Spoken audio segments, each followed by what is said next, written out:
Hai hai hai. Adik-adik, Kak Yeni kalau makan kepedesan kepalanya suka gatel, sering garuk-garuk kepala. Nah, suatu hari kakak melihat ada yang mengulek. Mengulek itu bahasanya apa ya? Menghaluskan cabai rawit dengan memakai cobek. Wah, tahu enggak? Kak Yeni itu enggak makan sambal itu, tapi kepalanya Kak Yeni rasanya sudah gatal, ikut gatal. Meskipun Kak Yeni tidak makan sambal dan hanya melihat orang menghaluskan lombok dengan cobek, Kak Yeni ikut merasakan bagaimana pedasnya sambal itu nanti. Nah, ingat tidak? Minggu lalu Kak Yeni menjanjikan akan bercerita atau menjelaskan tentang sebuah kata, yaitu empati. Apa itu empati? Empati bukan game loh. Empati juga bukan makanan empal ati. Wah, bukan. Empati adalah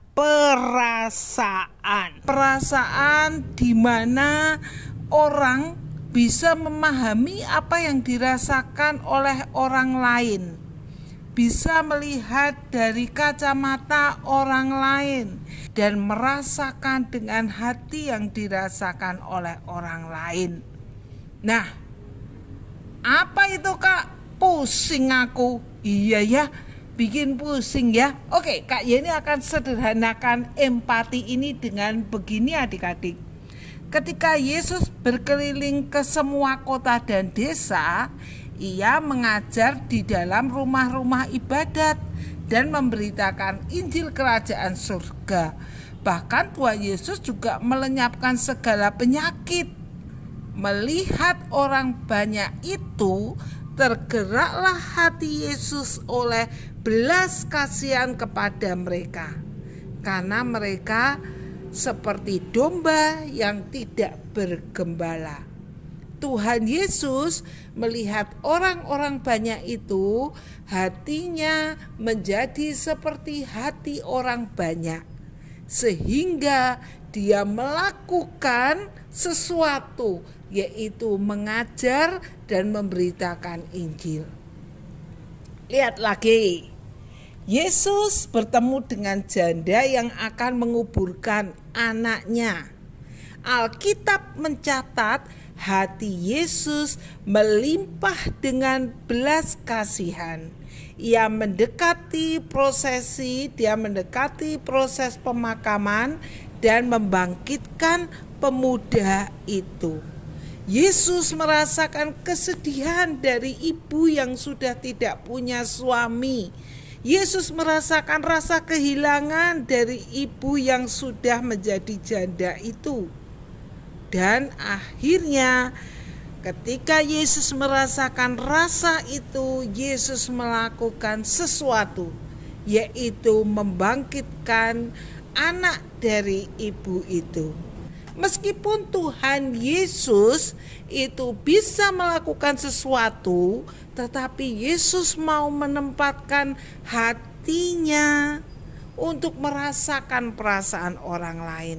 Yesus melihat dengan mata yang dilihat oleh orang-orang lain. Yesus mendengarkan apa yang dibicarakan oleh orang-orang di sekitarnya.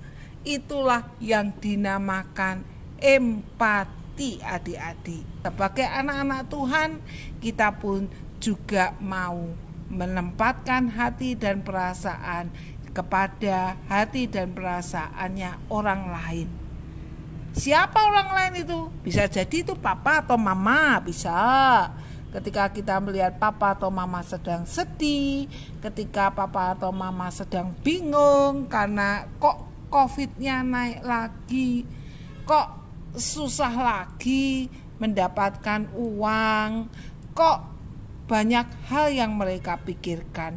Nah, mari kita mencoba menempatkan hati kita seperti hatinya papa dan mama. Piye carane Kak Yeni? Ya, caranya adalah kita tidak rewel, tidak minta sesuatu yang membuat mereka itu jadi tambah sedih.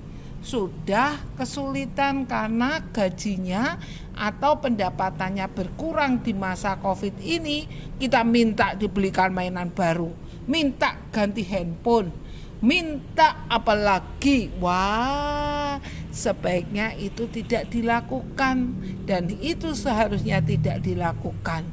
Karena kita hari ini belajar seperti Tuhan Yesus yang memiliki empati. Dengan berempati, kita memang mengorbankan kesenangan kita, waktu kita, pikiran kita, bahkan uang saku kita. Namun, itulah yang Tuhan Yesus ajarkan, dan itu akan mendatangkan sukacita buat kita. Oke adik-adik, terima kasih sudah mendengarkan sapaan firman Tuhan hari ini. Bye-bye, selamat berempati. God bless you.